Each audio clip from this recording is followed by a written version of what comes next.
Greetings, Masandawana. I am back with the latest installment of the Yellow Corner as I bring you the preview of our Nedbank Cup quarter-final fixture against our neighbors, Tuks, on Friday at Lucas Masterpiece Muripe Stadium, 7 o'clock. Yeah, I am flying solo again.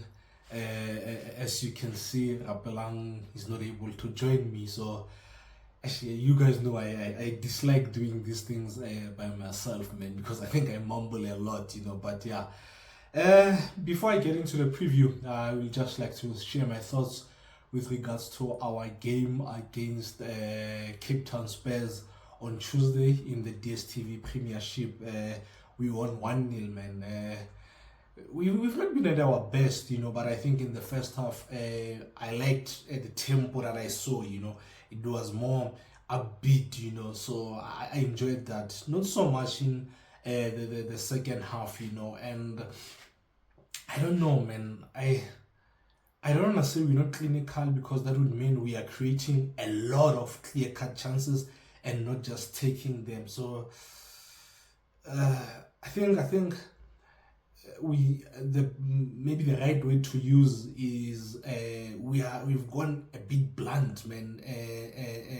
We've lost that cutting edge, for quite some time now in the last few games, But the positive, because you need to look at it both ways. The positive is that we don't concede as a team, and when you don't concede, you're most likely to win the game, So I don't want to say the defense is bailing us out, but yeah, the fact that we don't concede, I'll take that positive and move forward with it, and hope up top we sort out the problems that we seemingly having.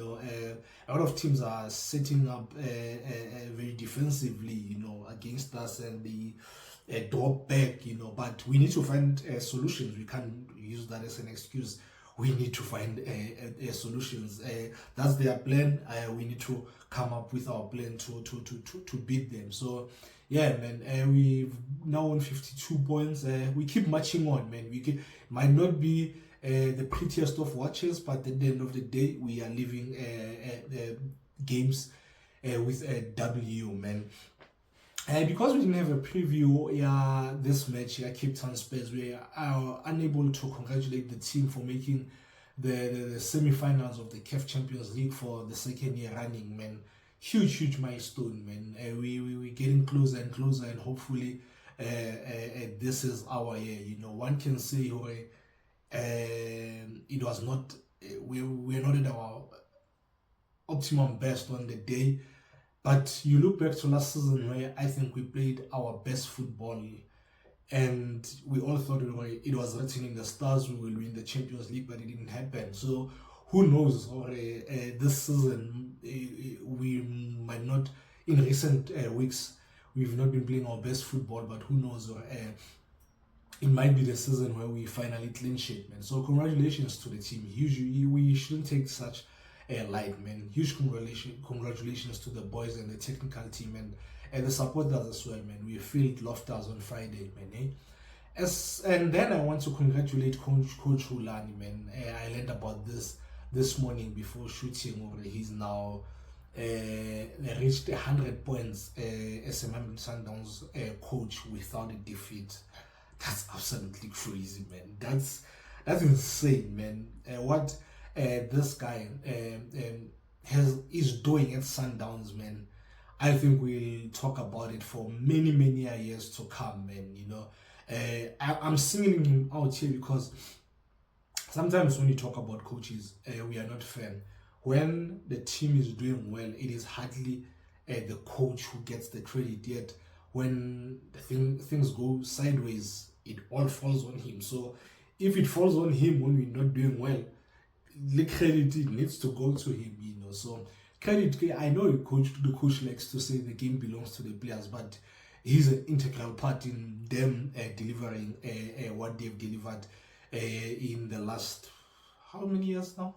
A year plus since he's been the solo head coach. Let me move into the main reason we are here to preview our game against Tuks, our neighbors, man. Yeah, we've got really good relations with Amatax, man. It's been like this for years and years and years, man. I can go back to the days Zabo Lerato Shabangu, Robin Johannes. I think they came at the same time to Sundowns, you know. So it started way back, you know. So recently, okay, not this recent. I think 2021 we signed a 4 or 5 year partnership deal with them, you know, to work with them. You know, they help us on certain things, we help them on certain things, you know. So I think there's really good partnership between the two clubs. You see in recent years, we've loaned a couple of our players to them. We currently have I think 3, I could be wrong, but the 3 that I can think of at the top of my head, ke Zamandela, ke Promising Kuma, as well as Sibanyoni. You know, this issue of Sibanyoni, I always find it tricky. One moment you hear he is a Sundowns player, the next you hear no, he's been sold, the next he's loaned. So it's really confusing. Sibanyoni, you know. And Samuel Julius, who's there now permanently with them, as well as Harold Majadibodi. So there is great relations between the clubs, man, and they are coming into this fixture in great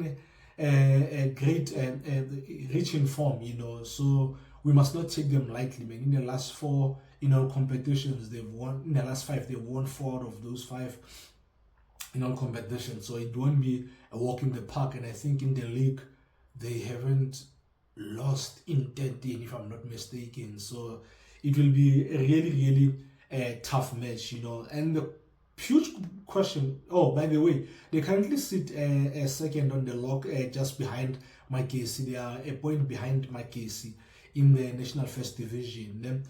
And now the huge question here is, will they come strong, or their primary focus will be gaining promotion with 7 games to go?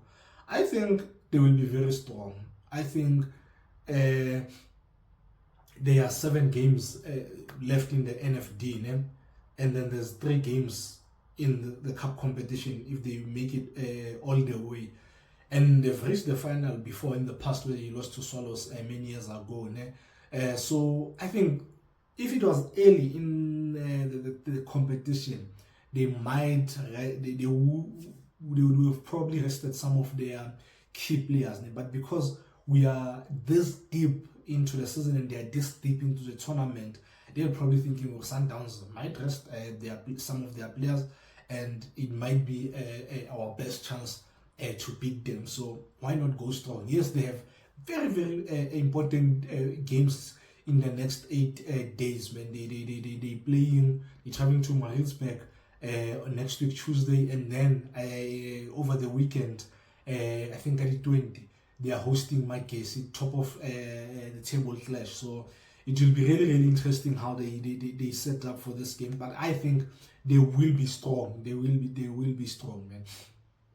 What can we expect from this game or this team, man? These guys, they have a very tall team. They are a very tall side. Height is on their side, and they know how to use it.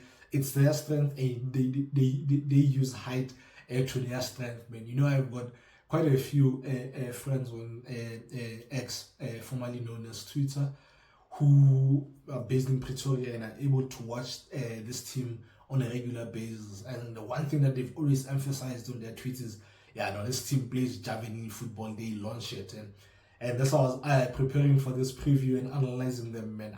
That was the first thing one picks up, or they launch it. You know, they have the tall side, man. The likes of Makara, the likes of Piani, the likes of Sibanyoni, you know, and at times they play both nines, which is strange, where you have two tall and big boys, and you both play them up top at the same time. So yeah, man, they really launch it, man. And when they play Piani and Sibanyoni up top, Piani always goes for the first ball, and Sibanyoni runs behind for the second ball, man. I think their equalizer against uh, Hungry Lions, it came from such a situation where Piani flicked for Sibanyoni in their last league game against Sussex. The penalty that they got in the 90th minute, Sibanyoni Piani goes for the first ball just to Sibanyoni, who gets tripped in the box. So I think we need to expect that in the game. And I think their style of play, in a way, will be difficult for Sundowns, because it's hard one when they launch it. And most times they bypass the middle field, which is Sundowns' strength. Teams trying to play through the middle field where we know we can be able to press or counter press. You can't counter press a long ball. You maybe at best, if you lose it up top, you can just try to press the guy there in defense, so that he doesn't launch it, but it will be really, really difficult, so yeah, we need to expect a lot of the long balls, as well as they have a guy who launches the long throw in, man, throws it into the box so much that he even falls after throwing the ball. So yeah, there'll be a lot of hitting in this match. Our defense is gonna work, and with, like I said, we have great relations with this team. So maybe the deal that's there between Sundowns and Lebona in terms of loan players is different to the ones that we have with the majority of teams, where the players that we loaned out can't play against us. Maybe with Chucks it will be different, and they will be able to play the likes of Sibanyoni, the likes of Promise Kuma and Zamandela, so man, if they play Tabang Sibanyoni, he will be a handful, man. That boy is so good aerially, man. There's a goal that he scored, I think, was it Sussex? Orbit.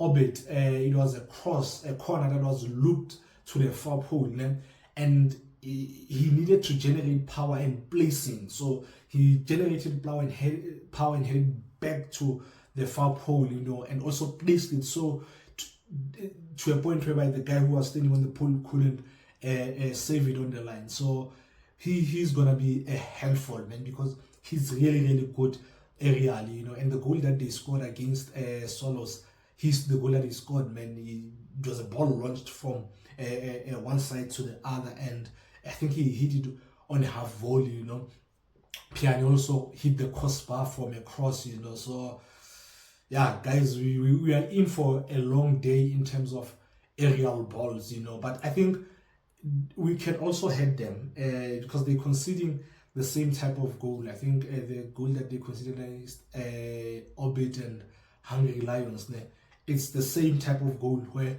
it's quick passing and moving the forwards. You don't give them time to settle and be able to defend it. So our front line will need to move the ball as quick as possible when we get to the final third, which is something that we've been lacking in recent games. I look back at the game at Cape Town Spurs in the second half. We had chances to, penetrate, get behind them, by being fast, in the final third, but we'd slow things down, and it's in a way frustrating.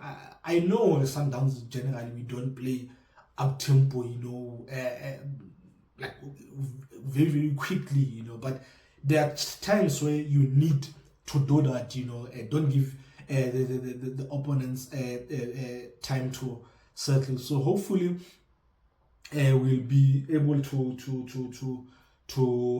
play like that in this match.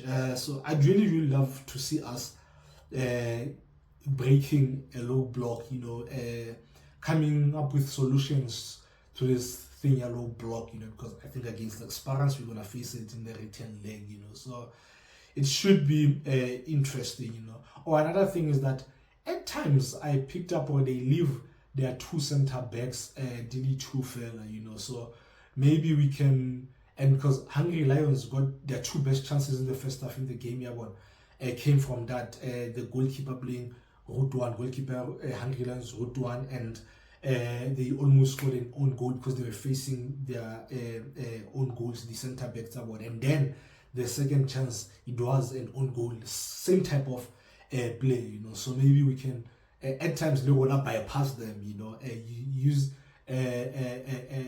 their strategy against them. And let me get into our lineup. I think there will be wholesale changes. We're really struggling, guys, with injuries at the back. So I think there will be a lot of changes, you know. I think Onyango will start this one. Tapelo Mrena will definitely start at right back because Mudau is suspended and Mdunyelo is out injured. Mvala will be crucial. I'll start Mvala in this game because he hasn't played much. I'll rest Grant. I think he deserves a rest and play Brian Onyango. So you've got really two strong guys who will help us defend aerially. The Costa Bona, and if they come with Piani and Sibanyoni, they can go man to man. And then I'll play Mashiko. I think Mashiko has been disappointing, man. He, especially when he gets to the final third, he's been really, really frustrating, man. So, but because there's no left back available, I will start him, and then I'll have Obas, Mkulise, and Mayema in my midfield, and then I'll have Esquivel, Mendieta as the false nine, as well as Matthews up top. So yeah, that's how I would line up. Thank you guys. Oh, score prediction, I think we'll win. I hope it's more hope than anything. I hope we'll win 3-0, man. So thank you guys for watching. I hope I didn't mumble as much as I thought I would. The next preview will be, please do keep subscribing and help us grow this channel. The next preview will be of our DStv Premiership Game Week 21 fixture as we travel to Moroka Swallows next week, Monday. The game was supposed to initially play on Tuesday, but because of our Champions League travels, we're going to Tunisia next week. A game that will most probably play on Friday, and they haven't announced this yet, but yeah, so the game at Swallows has been moved to Monday instead of Tuesday. So I will bring you the preview of that match on Saturday. Until then, sharp masanda.